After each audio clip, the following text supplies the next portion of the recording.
Thanks, Liz and Ken. And I'm in for meteorologist Bill Evans, who's now upstairs in the Weather Center after 7 hours of coverage this morning. We continue today after the sixth greatest snowstorm in New York City history.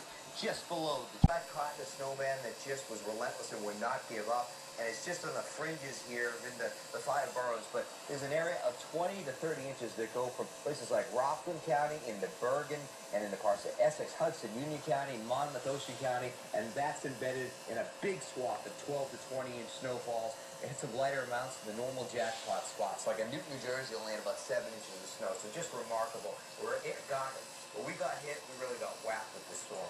In terms of the wind, and this is really the worst part of it almost, it's just near 70-mile-per-hour winds.